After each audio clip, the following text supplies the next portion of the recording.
Hello, everyone. Welcome back to the Sideline Shenanigans podcast. Today with Jacob Maggard Colin Richardson. and I'm glad to have Colin back on for some more college football. We are going to talk about these playoff matchups. There is only four of them, so shouldn't be too much here, but we will obviously dive into them as much as possible. Quickly, I want to say if you do enjoy the videos, like, subscribe, comment, helps the channel out a ton, and obviously pay attention to more college football content. Once we get past this round, we'll cover other rounds, but also NFL content such as the mock drafts. And me and Colin, of course, do weekly NFL content, so pay attention to that if you can. And if you enjoy that kind of stuff, you can definitely check that out on the channel. But we'll roll on into this, starting off with 1 second here. Also, Mr. Maggard did graduate today, so congratulations to him.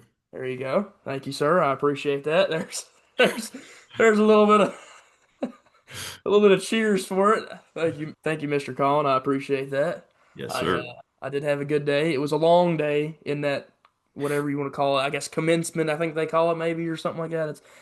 It was a heck of a ceremony. I will say. I was there from I don't know 9 to I don't remember 1 maybe 1:30. It was golly, it was forever. But yeah, it was a lot of hard work done. So now we're both done. Now we both Yeah.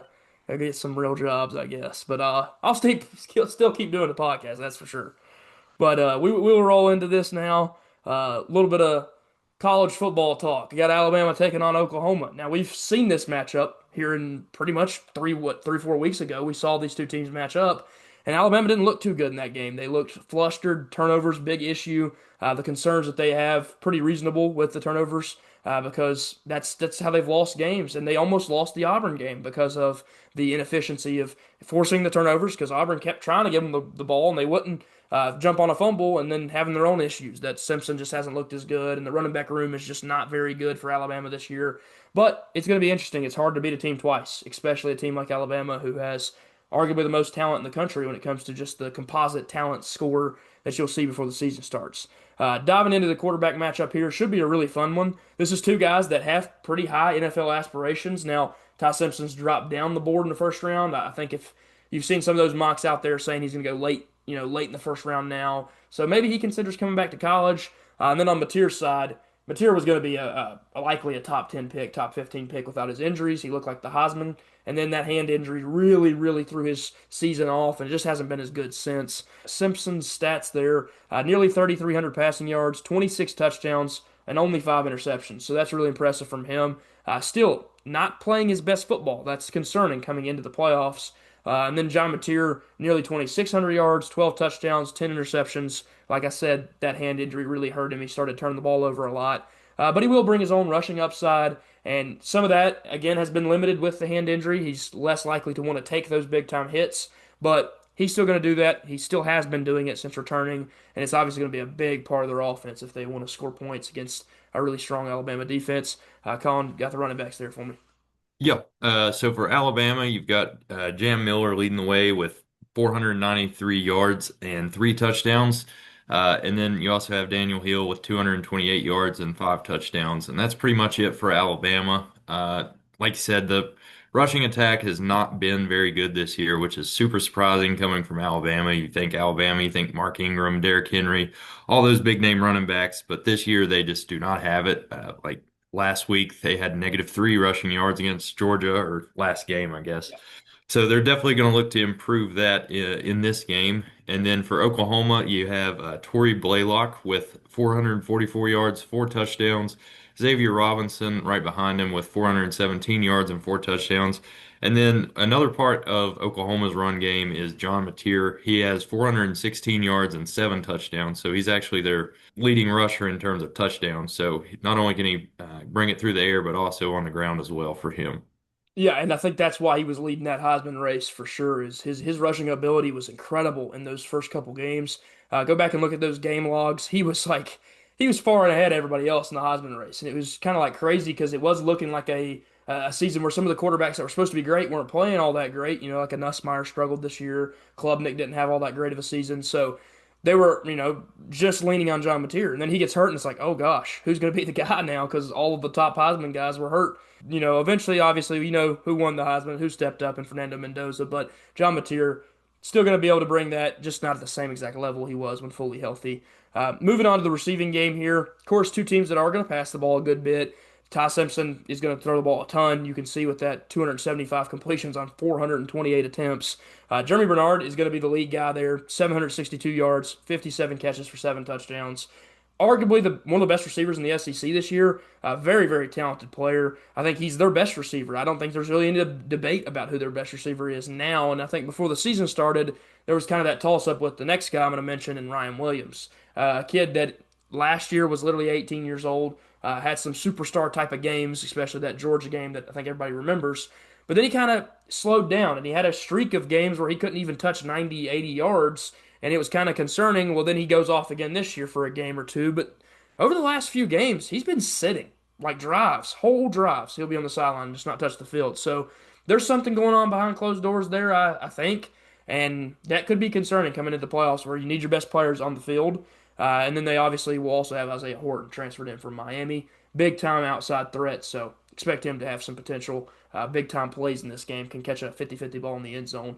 For Oklahoma, I mean, it is all about Isaiah Centennia the third. This kid is incredible. Nearly 70 catches with 7 touchdowns and 948 yards. He's going to be the best receiver in this matchup on both sides. A kid that will definitely make the NFL in the near future. So watch out for him and his potential for his career. I expect him to be the guy they go to on the outside. Going down and looking at the defense here, Yanze Pierre, you can see, kind of took over as the leading sack getter for Alabama this year. The big news for them is they have Pierre, they have, some of their other guys, but LT Overton is not going to be playing in this game. And that is concerning against Oklahoma, a team that is going to have, two dynamic running backs that have not ran the ball incredibly well, but a lot better than Alabama's side, and then a quarterback that can run as good as he does. Not having your best interior defensive lineman could really hurt you. And on the other side for Oklahoma, they get really good news about their best interior defensive lineman. And R. Mason Thomas seems that he's going to be available to go. And he is so important because he has 6.5 sacks and leads the team from the interior of the defensive line. So really, really impressive from him. And I do expect that Thomas will go and Overton will not. So that could be the one thing that tilts the scale in Oklahoma's favor in this game. But I still think that the Sooners are in a good spot, especially getting this game at home. Going up to make a pick here, as you can tell, Alabama is going to be the 1.5 point underdog as they opened as the 1.5 point favorite. But I think, the odds makers kind of looking into that LT Overton injury, but also looking into the fact that Oklahoma beat them and they beat them and an impressive victory with a ton of turnovers, but they're going to get them now at home, which is a great, great advantage to have in college sports. Colin, I'll let you make the hard decision first. Where are you going here? Yeah, I'm gonna go with Oklahoma in this one. I think they've already beat them once, and then Georgia last week kind of exposed how bad Alabama's run game really is. Oklahoma has Brent Venables as their head coach, a great defensive mind at Clemson for all those years. I think he can take and build on what Georgia did to Alabama and maybe duplicate it, or at least kind of try to mimic it. I don't think it's going to be a 28-7 game. I think it'll be much closer than that, but I'm gonna go with Oklahoma. Yeah, and I'm going to be right there with you on this game. I think that this is one that I could easily see Alabama coming in here and pulling it off just because their talent is so high. But when you're talking about they didn't have our Mason Thomas last time and they beat Alabama, now they have their best interior defensive player. It is so impressive to get your best interior guy back, and you can say, "Man, we beat you without him, and now we get him. We got to add to that." So they're already going to shut down that run game. They did it last time. They do need to force some turnovers. That was a big part of beating Alabama. So we'll see, can they win the turnover margin? I think that's going to be a key to this game. But I'm on your side here with that. I think the Oklahoma Sooners will pull out a victory here and move on to the next round of the playoffs. Moving on to our next one here, Miami taking on Texas A&M in what should be a really fun clash of the two teams that kept Notre Dame out of the playoffs, because these are the two teams that beat Notre Dame. So fun that they had those matchups. If you want to know, Texas A&M only won by 1 point, and Miami won by 3 points. So based on that, comparative game there, that would mean Miami would win this one by 2. But that is null and void in this situation. It is going to be A&M getting this as a home game, which is really, really good for them. But it is a noon game. So it'll be interesting to see how that plays out. I think if they'd got a late game, it would have been incredibly difficult to go in there and play. Maybe the noon game helps just a touch. Maybe not. Moving on into the quarterback matchup here. Of course, Carson Beck, he had his own struggles at Georgia. Tore his arm apart, and made that throw, and he got hit when he was throwing it, tore his arm. So it was kind of concerning that if he'd be the same guy he clearly has the passing ability, and I think he's boosted himself back up draft boards in the NFL. Somebody will take a shot on this guy just because he has really good ability to throw the ball up and down the field. He just makes stupid mistakes. I mean, he's had a four interception game this season. You can't do that. But there's other quarterbacks that have done it in the past. I think Brett Favre is obviously famous for being a guy that turned the ball over as many times as he touched the ball. So you can do that if you can be extremely talented. And Carson Beck wasn't that last year, but this year, 3,000 passing yards, 25 touchdowns to go with the 10 interceptions. Those are some pretty good statistics. Again, not incredible, not unbelievable, not first overall pick good like he looked like he could be 2 years ago, but a lot better in a good bounce back season. For A&M, they have Marcel Reed. He has his own turnover issues, and honestly, the quarterback comparison here is very, very similar when you look at the stats. Marcel Reed a little bit under 3,000 passing yards with 25 touchdowns, 10 interceptions, and he himself has his own turnover issues, and those have kind of come up as of late. Be interesting to see how both of these teams come into this game playing because Miami's been rolling lately, but it's been against nobody. A&M, of course, comes in with limping into the playoffs with the loss that they have to Texas. Colin, bring up that rushing attack there. For Miami, you have Mark Fletcher with 685 yards and 10 touchdowns. He's pretty much their lead back. They also have Tramar Brown with 389 yards, 5 touchdowns. And then for Texas A&M, you have Reuben Owens with 618 yards, 5 touchdowns. And then their second rusher in terms of yardage is Marcel Reed with 466 yards and 6 touchdowns. And then they also have Le'Veon Moss with 389 yards and 6 touchdowns. So they're going to have a little bit more of a running back by committee, although one of those running backs is their quarterback, Marcel Reed. Yeah, and Le'Veon Moss was their star running back last year, and he was really good. I think he was one of the leading rushers in the SEC. So what a weapon to have coming off your bench. Of course, that is because of that injury, and then Reuben Owens comes in and he's just better. So he takes over and becomes the leading guy. So it will be interesting to see how A&M gets the ball up and down the field in the rushing attack because, like you said, they have a lot of options. Whereas on the Miami side, Carson Beck is not scrambling at all. He's not bringing you any kind of rushing upside, but they do have two good backs and Mark Fletcher, who's had a really good season this year, kind of stepped into that role of being the lead back. And then Shamar Brown, who me and Dalton covered when he was at North Dakota State. He was incredible there. He comes over and brings that flash of talent here. Again, different level of football, so he's not as effective, but still really a good performer when they put him on the field and need him to do so. Going down and looking at the receivers here, I mean, just have to start with this story because I just learned so today that Malachi Tony's father is Antonio Brown. And no, I'm not talking about Steelers receiver Antonio Brown. I'm talking about former Bills receiver and original Antonio Brown in 2004 and '05, I believe, is when he was playing for the Bills. And what an unbelievable story. I literally thought it was fake when I first read it that Antonio Brown is his father. That is, Yahoo News shared that with me today. So I'm going to believe that that's a real statement and a real story. He's been incredible. His dad was a really good kick returner, had over 1,500 return yards. Malachi Tony has 1,000 receiving yards, and he's really good when he gets the ball in open field, but he's also an incredible punt returner. So he got that trait from his dad, the ability to go out and return kicks and just do it at a high level, something that you see on the field from Malachi Tony. Also has 7 touchdowns on the year and 84 receptions. That's probably the most you'll see amongst the receivers we look at today. Carson Beck goes to Malachi Tony a ton. Another hint, this guy, watch out for draft boards in 2 years. He's a freshman, and he's going for almost 1,000 yards. So really, really good player. On the other side, for Texas A&M, calling a name you probably see there and realize from our mock drafts, KC Concepcion, one of the better slot receivers in college football, has taken over as the lead receiver for A&M once Mario Craver had his injury issues. But Mario Craver's still in this offense. So Concepcion, nearly 900 yards, 9 touchdowns. Craver's going to be up there. I think he was over 700 yards on the season. So expect both of those receivers to be pretty important in this game. Probably a little bit of an advantage leans in the favor of the overall room of receivers. But I think the best receiver in this matchup is possibly Malachi Tony, the freshman.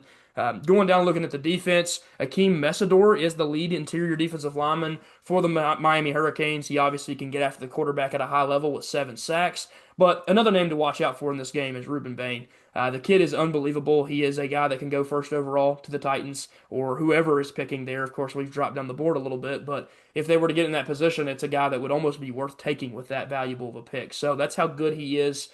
He also going to have a little bit of the interior defensive line play because he's so big. He is a bigger edge rusher and he's a good run stopper. On the other side for A&M, another guy we have in our mock drafts, Cassius Howe. This guy is really, really good coming off the edge. One of the best pass rushers in the entire country. Nearly has 12 sacks, 11 and a half total on the year, so close to a sack per game. That's playing against SEC offensive lines. So he's getting after the best of the best and doing it at a high level. Expect Cassius Howe to be kind of a star in this game. And maybe if the offense isn't going, Cassius Howe can change the game on the defensive side of the ball. Going up to make a pick here, Miami, again, going to look at the 3.5 point underdogs.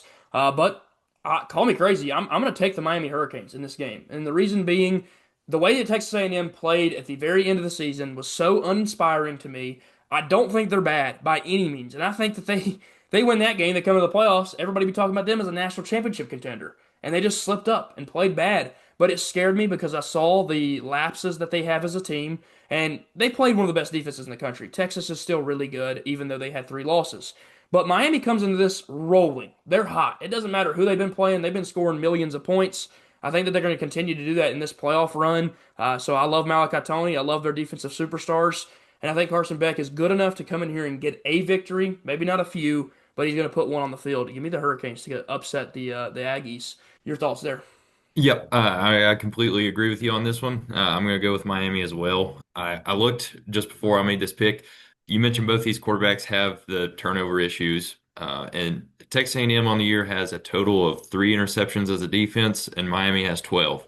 So I'm going to go with, I think that'll be the huge part in this game, turnovers, and I think it's going to go in Miami's favor tomorrow. So I'm going to go with the Hurricanes here. Yep, and again, I like that pick a lot. I think that pressure too, getting in the backfield with those two superstar edge rushers, or Messidor being more so a defensive lineman, that will also cause interceptions, fumbles, anything. Miami's good at forcing some of those, as long as Carson Beck doesn't have his own Yeah. game where he just falls apart because he can do it anytime he plays.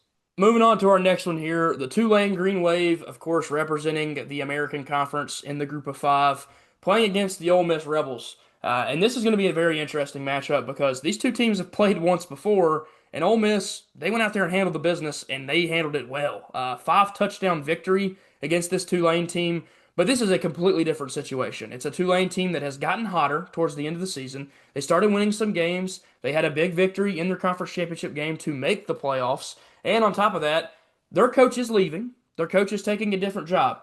But he is coaching to improve his job. He is coaching to show, hey, I'm legit. I've got the talent to go out and beat an Ole Miss team that is supposed to be better than me with Tulane, team that I just can't have as much talent possibly as they do.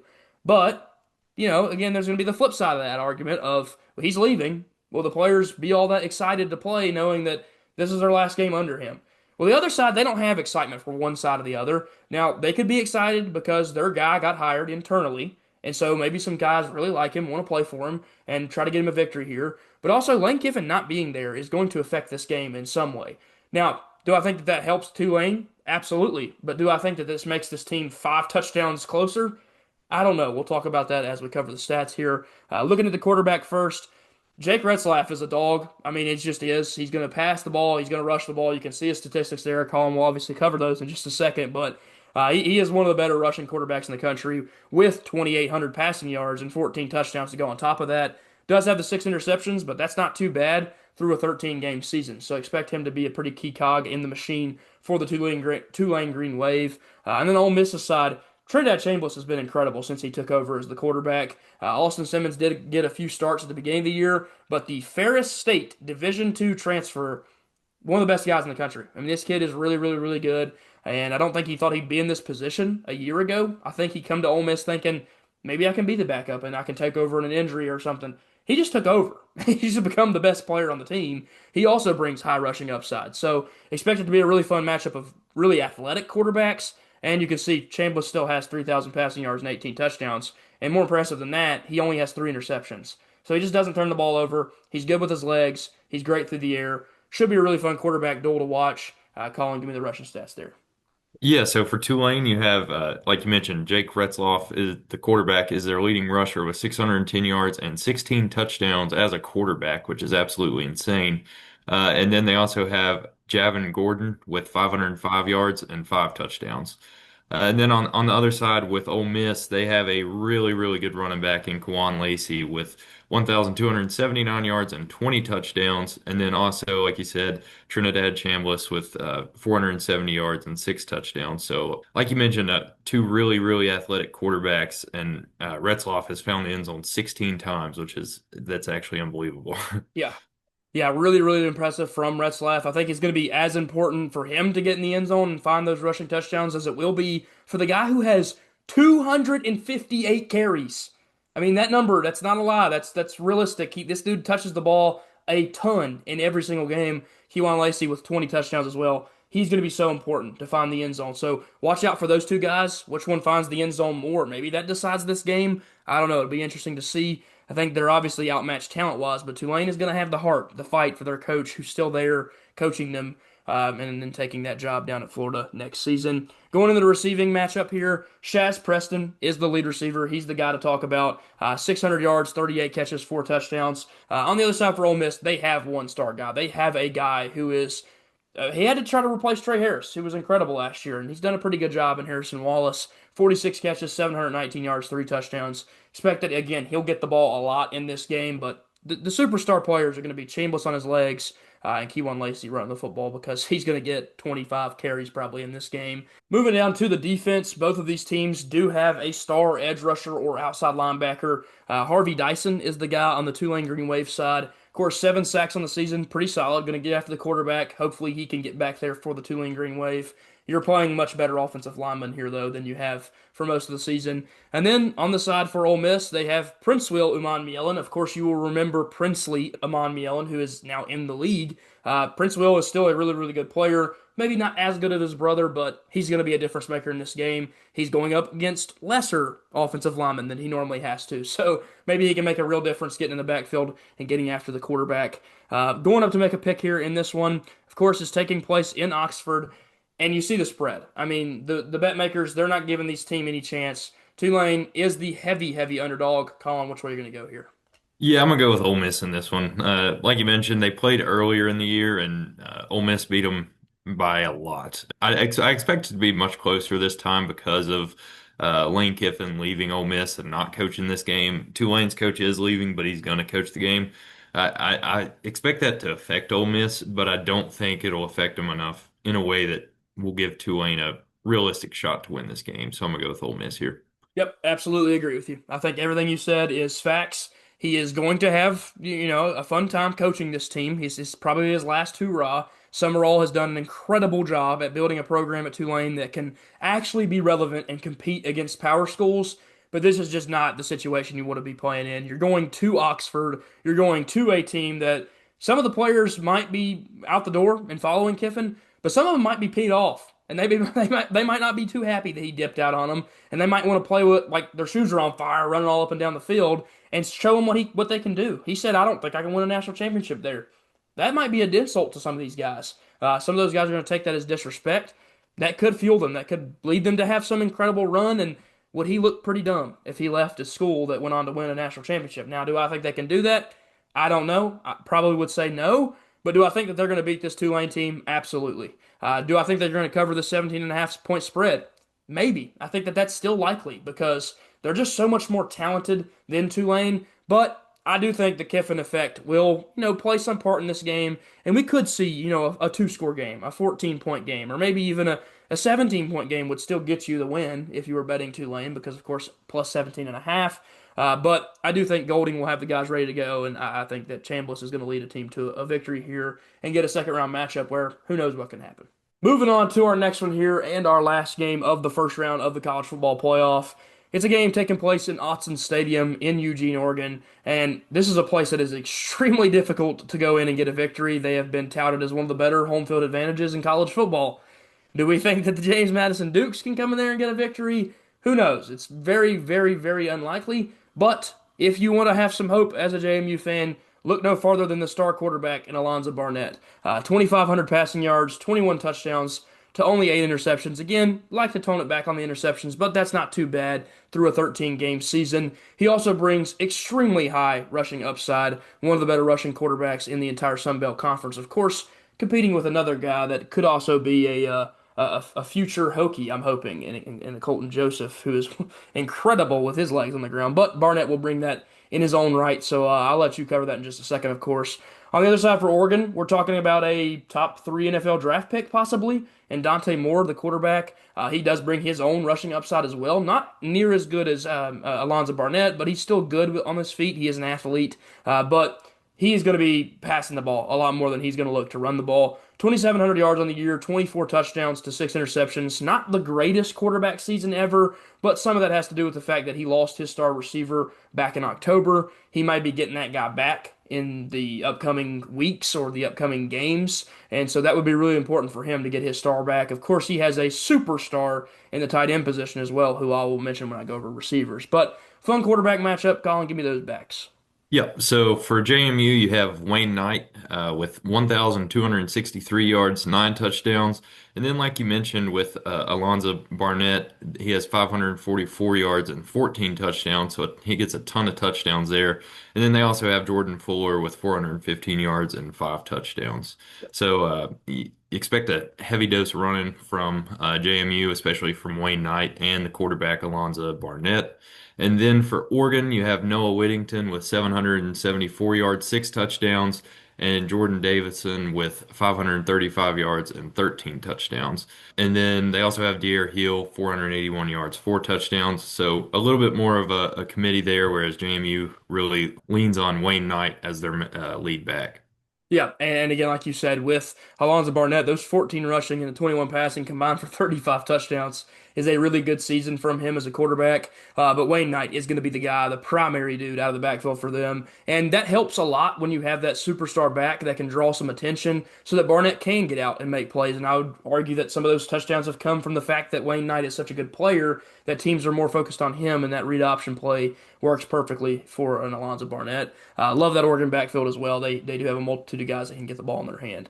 Moving down in the receiving game here, the big name to mention for the James Madison Dukes is Landon Ellis, a receiver that has struggled a little bit over the last few weeks, not been as effective. If he had been really good over the last few weeks, he'd be a 800 yard receiver. And then you're talking about a guy that's, maybe an NFL prospect in the near future. But 500 yards is still not a bad season. 5 touchdowns, makes the plays when it matters. And also you have Wayne Knight as their third leading receiver. So they're going to really rely on Wayne Knight in this game to do a lot for them. I mean, he has nearly 400 receiving yards on the season. So really, really important player. I would say he's probably, other than Barnett, going to be the highlight for them. And then with Oregon, they do have Malik Benson, who is the Florida State transfer. He's a big-bodied receiver on the outside, so expect him to try to make some big-time plays. And then they have Kenyon Sadiq, and man, what else can you say about Kenyon Sadiq? This guy is going to be an NFL prospect, going to be a first-round pick more than likely. So expect him to be a superstar, and against a team that just doesn't have a guy out there that can probably cover him in coverage.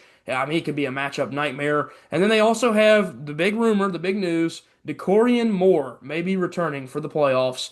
He had some tweets here and there, or some posts saying that I might return, I'm back, or something like that. So if DeCorian Moore returns, man, Oregon only gets scarier. And heck, maybe they can make a deep playoff run, maybe even a national championship run if they have DeCorian Moore with Sadiq and Benson. So really exciting to watch that receiver room. Again, expect that Oregon has the massive advantage there with the multitude of weapons that they have. Moving down to the defense, for James Madison, the leading sack getter is Sahir West, having a good season, a freshman from Baltimore, Maryland. So look out for him to maybe hit the portal. Again, I know a school that would love to have him hanging out back there in the background because, again, from Maryland, a place that James Franklin has recruited extremely well. But Maryland would probably be hot on the trail as well because, again, a player from Baltimore. You want to keep him in the state if you can. If you're JMU, I don't know what you do. Throw as much as you can at him. But this dude could definitely head out west with his coach as well. So really impressive year from a freshman defensive lineman in Sahir West. And on the other side for Oregon, of course, the guy I want to mention is Mateo Uiagalelei. If you remember his brother, he was the main factor in a 2-10 Florida State team, which led Mr. Malik Benson right here to transfer over and play with the Oregon Ducks. But now Mateo Uiagalelei is going to change this team. He is really good. He is not his brother. He is a guy that could go in the back end of the first round and more than likely will be a second round pick. But he's just super talented player that can play that outside linebacker position, drop back in coverage, make plays on the ball when they run the ball, but also get after the quarterback and bring you some edge pressure. And a team like James Madison, man, they don't have a player that can block a Mateo Uiagalelei who will be causing havoc potentially in the NFL in the near future. So should be a really fun team to watch in the Oregon Ducks. Just tons of talent on the field. And if you're JMU, you've just got to heavily lean on Alonzo Barnett and Wayne Knight and see if you can just pull off the unbelievable, the impossible, because you are 20.5 point underdogs, opened up as 21.5 point underdogs, so they could score 3 touchdowns, and JMU would still cover your bet here. They have changed that line just a little bit to give you the chance to bet the 21 or the 20.5 if you wanted to take Oregon plus 21 points, which I think honestly it kind of feels pretty good. I mean, Oregon is adding back maybe one of their better players on offense in Decory Moore. They have NFL talent across the field. And I just don't think JMU has that, or at least doesn't have it at the high level. They have some kids that might go later in drafts or transfer and develop even farther and make the league. But if you're giving me a pick here, I absolutely am taking the Oregon Ducks. This is one that if I was picking even the spread, I might take the Oregon Ducks with 20.5 points. So give me them to get a huge victory at home and continue their playoff run. Colin, your thoughts here? Yeah, I'm completely with you on this one. I mean, the only Power Five team JMU played this year was Louisville, and it was the game they lost, or Power Four, I guess now. But Yeah. anyways, yeah, I'm with you. I'm taking Oregon and the points as well. I think Oregon will cover the spread. I don't see JMU keeping this game close, really. You saw it, I think it was last year, Liberty played Oregon in their bowl game, and it started out close, and then Oregon just pulled away and kept going away. So I expect something similar to that in this one. Yeah, and to bring up another point there, they you see those small schools play this team in Oregon that just has what Nike backing them. There's probably no better NIL source than a multi-billion-dollar company that can just fund your athletics department. So again, just unbelievable talent difference between the two teams. Like I said before, there is a real world where Dante Moore is a first round pick, where you get Mateo Uiagalelei in the first round, and you get Kenyon Sadiq in the first round. That's potentially three first round NFL players playing against a team in James Madison that just doesn't have a single guy that's even close to the first round. So talent difference is going to be a real thing. You'll probably see that on the field in Autzen come tomorrow evening at 7:30. Thank you guys so much for joining us this week. Of course, a shorter video, only talking about 4 games, but we went into really deep dives of those games to give you as much content as possible and to give you a good chance to go out and make those brackets. There is college football playoff brackets that are out, so that's kind of interesting, kind of testing to see if they can get some traction with that maybe compared to the NCAA bracket challenge, which will never be beaten. That moment when it comes out is so great for me as a sports fan. I love to fill out all the 30, whatever, 35 I think they give you, so it is really fun to do that. But watch these games, pay attention to them. There's two that matter a lot. There's two that who knows what happens. I think if you wanted to watch a potential upset happen, Tulane has a far better chance than JMU. I think you would agree with me there on that as well. Just Tulane has some more NFL talent, some more veteran talent, and a coach in, I mean, I think Bob Chesney's a fine coach at JMU, but John Summerall is incredible. He could be the next group of five guy that goes on to lead a program. Not exactly like a Kurt Signetti. I mean, it's impossible to do that again. And Florida, they're not Indiana. They have plenty of talent and they have plenty of money to back them, but Summerall could be really, really good in college at a higher level. So should be a fun matchup to watch, but again, just don't think those two have a chance to be great. But the one you're about to watch tonight and then the one that you watch tomorrow, both should be really fun. Colin, I'll put you on the spot here. I'm going to let you predict who do you think will be the national champion. Yep. So I'm gonna roll with Georgia. I just trust Kirby Smart. He has the experience. I'm assuming more experience than any other coach in the playoffs. Yeah. And I think with that defense, he showed it in the SEC championship game, especially how good that defense is. I mean, the offense really doesn't have to do all that much, but it has potential to do a ton. Gunnar Stockton's a really good quarterback. And then obviously, like I said, the defense is incredible. So I'm gonna go with Georgia because of the experience and how good the defense is. Yeah, and I absolutely think that Georgia-Ohio State game that you could potentially get in the semifinal could be the best game you watch in the entire playoffs. Should be a really, really fun game to watch. Two defenses that are going to be playing all out, and I do think the coaching matchup there would go to a Kirby Smart over anybody. So I agree with you on those statements. For me, I'm just going to pick my national champion based on who I want to win it all, and it isn't going to be Indiana, and I think that they would be cool. It'd be cool if they won it all. I think that they're not the favorite. Probably Ohio State and Georgia might even still have higher odds, even though they beat Ohio State. But I still think they're at the top of the list. For me, the fun pick that I want to go with is the Texas Tech Red Raiders. Get a little wild. Give me somebody that wasn't expected to be a national championship contender. Now, they were thought of as a pretty good Big 12 team and potential playoff team, but I don't think anybody thought they were going to be this good. Their only loss all season came when their quarterback was unable to step on the field. When they've had Baron Morton, when they've had their defense rolling on all cylinders, they're 11 and 0. They're one of the best teams in the entire country. I've said it time and time again, the way they dominate their opponents. I mean, they beat BYU, who was the 11th ranked team. They were up 31 to 7 in that game. Just pure dominance over a good BYU team. Expect that they can make a deep run. And really, I mean, they always say offense wins you games, defense wins you championships. This is a team that has two defensive superstars that we will talk about next week when we do our coverage of those games. So for me, Texas Tech, going to be the fun pick. If I was going realistic, I would be on the same boat as you two, probably. Georgia, Ohio State. Those are the two teams I just think are the most realistic. But heck, I'm going to throw a fun one out there. Give me the Red Raiders to somehow pull off a really fun playoff run and get a victory and maybe show you why Jacob Rodriguez should have got a little more consideration for that Heisman. Maybe not the Ohio State quarterback that made it to New York other than him. Colin, obviously glad to have you back on covering college football with me. Thank you for filling in when I needed you to do so because I didn't have anybody else, and Colin knows the sport just about as good as anybody else I have on the podcast. So glad to have him on here. We'll look to probably have him on here for the future of our college football playoff predictions. Colin, got anything else you want to add? Do so now. Yep. So I just want to add on real quick with JMU making the playoff. I don't believe, in my opinion, that they're a team that should be in the playoff this year, but I think the ACC kind of ruined what they were initially planning with having four Power Four conference champions and then one Group of Five.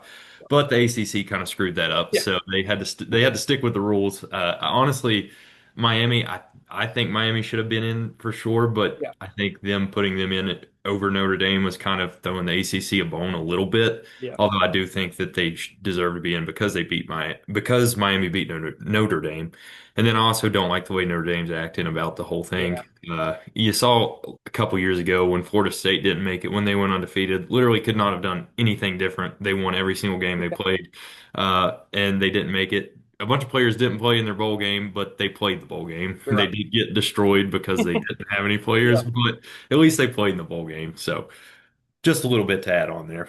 Yeah, and I've seen some coaches take the high road with that situation as well. I can't remember exactly who it was, but maybe Clark Lee at Vanderbilt. I think it said like, what do you mean I'm going to sit out of a bowl game? He says, my fault. It's our fault we missed the playoffs. It's not the committee's fault. We shouldn't have lost the games we lost. And so they took the high road with it. And that may have been just to get people in their favor because Vanderbilt has some hate behind them right now because their certain superstar quarterback likes to talk a lot of trash. And some things there went kind of sour. Some of those Heisman voters probably wish they hadn't voted for Diego Pavia because he said he hates all of them. So even the ones that voted for him. Interesting situation there. And then to discuss the group of five thing with you, I think in the future, as in next year, all four power schools are guaranteed a spot now. In no matter what. So Duke would have made it this year. JMU wouldn't have made it in next year's format. And not that Duke is all that much better, but maybe Duke could give a better game than a JMU just because they have Darian Mensah playing quarterback, who's going to be an NFL player. And who knows what Alonzo Barnett can do. Hope he's great. Hope he has a nice future, but Darian Mintz is a surefire NFL player, and you can't pass that up in the college football playoffs. Also, the brand is just bigger to get ACC schools in there. But to my other point, I think it is really cool to get those teams in there. Yeah. Not that they're necessarily ever going to have a chance to compete unless they have a just an Ashton Genty like Boise State had last year, who can just give you this unreal chance. And that's really cool. I think that opportunity is great. But the biggest thing is the money for those schools that they get from making a college football playoff appearance is it's game changing for those schools. I mean, they take I think it's 4 million you get for making the playoff, and then they split that amongst the conference. So because JMU made it, every Sun Belt team gets a split of that money. Some of those schools don't even spend that much on their whole entire team that they're going to get. Like I think it's like 300,000 that each team's going to get. They literally have less than that total NIL budgets. So that is going to change some of those programs, give them a chance to maybe keep some of those really good players that usually would leave them and go on, even though they developed them. So that's good. That's a really positive thing for the sport to help with parity. keeping players everywhere. It's just fun to see teams that are good. You might get another Ashton Genty situation where you have a Heisman contender on a Boise State or a Tulane or a USF. So that is good, but I am in full agreement with you that the fact that there should just never be two group of fives in a 12-team playoff. It just shouldn't happen. It really watered down this potential playoff spot because what if that was Notre Dame? I honestly think Notre Dame is a top six team in the country the way they've been playing lately. Now, is that crazy take? Potentially, but if I just watch that team play and you tell me they can't go out and compete with anybody, they have one of the best players in the entire country playing for them in Jeremiah Love. So I would have loved to have seen that team in the playoffs, but I don't think they deserved it. I think that they shouldn't have lost to Miami. You want to get in over Miami, beat them, and then you don't have to worry about it. Also, if you want conference championships to not matter as much, play one. Go join a conference. You know what I mean? Like, your choice is to not be in a conference. You didn't have a conference championship game to prove yourself because you didn't play in a conference. And that's your own greed of wanting that money that NBC pays them and not wanting to split it with everybody else. And that's another part of the discussion. So a lot of those things are very, very interesting, but I fully agree with you on pretty much everything you said there. It's going to be a fun playoffs, and I think that the committee will fix their errors that they've had. I mean, what did they do for years trying to adjust the BCS when it was just two teams? I mean, there was one time that I can't even remember who it was, just got screwed over because the Big 12 all decided to not even put them on their ballot. They didn't even put them in the top 25 just so that team would miss the playoffs. I can't remember. Maybe in Cal or one of those Pac-12 teams. And they just decided we're not putting them on the ballot at all. And every single guy that was leading, the ADs in the Big 12 didn't do it. And Texas ends up making the game, making the big BCS Bowl because the Big 12 all said no and did put them on there. That was rogue. It was really bad. It shouldn't have happened. But that's the adjustments that they'll have to make as the years go on. I think 12 is certainly a far better spot than 2 was. for sure. Now, do I want to go to 16 and go on and on and on and on? I don't know how I feel about it. I think we're getting a little too much. We're getting to the point where then the losses don't matter. This year, the losses still mattered. Texas missed the playoffs. They looked really good at the end of the year. Notre Dame, of course, still misses the playoffs. So the losses still matter right now. Let's not water down the sport that is so great because you can't lose more than 2 games in this sport and make the playoffs unless you lose your conference championship game. And again, there, I don't think that you should get punished for that. But overall, really good college football talk. That was just a little bit of our recap, too, because we didn't get a recap out about the whole situation. So I added a little bit more. Colin, I did a lot of yapping right there about what you brought up. You got anything else before we close it out? No, that's about it. I agree with you completely. I don't think that expanding it anymore would be really good. I mean, at the end of the day, you're going to have whatever team didn't make it is going to be griping. So I think you're at a good spot with 12 teams. And then, like you said, I think with the committee adjusting how they do the playoff each year is going to be good as long as they don't keep expanding it because Yeah. eventually we're just going to have the group of the 64 team playoff like in basketball. So we Yeah. definitely don't need that. Yeah. I like where it's at right now. I think it's pretty good. Just make a couple slight adjustments. It'll be pretty much perfect. So Yeah, and I think one last tweak potentially would be that second round of games. They play them in the big bowl stadiums. It's kind of a punishment to the schools that they don't get a home football game. And yeah, the 5 through 8 get a home playoff game. That is, I mean, that's ginormous for revenue. That you're producing a ton of revenue because you're going to sell out your stadium, you're going to sell out your concessions, you're going to sell out your merchandise. That is just so big for those schools. So I think that maybe we could adjust that second round, move some of those big bowl games back out of the playoff, or maybe just host the bowl game at this school. If the team, the sponsors are willing to do that. Now that's a whole nother thing, but it just kind of seems like maybe that's why they want to push to 16 is so everybody gets a home playoff game because then one would play 16 at home, two would play 15, and et cetera, et cetera. So maybe that's why they want to push it there. I don't think it's the end of the world if we go to 16, but I felt like we watched 12 and it's pretty good. Like last year showed you that we need 12 because 8 went on to win the national championship. So I mean they would have never even gotten the playoffs, and they were the best team in the country. So all things considered, I think they did an okay job at putting this together. They just got a lot of things to work out, and we'll see some of those fixes in the near future. But that's going to do it for our college football podcast here. Of course, talking playoffs, a little bit of recap there at the end, and a little bit of our conversation for the future. Also picking our potential national champion picks. Again, join us back next week. We'll have potentially a recap, but if not, we'll definitely have a college football pick'em coming out about the next games. Should be really fun. If you guys haven't already, tune into the NFL stuff on the podcast. Mock draft coming soon. We'll include a few of these players we talked about today because those are some first round talents. But again, overall, been a ton of fun. Like, subscribe, comment, helps the channel out. Check out all the content. We'll see you guys next week. Peace. Peace.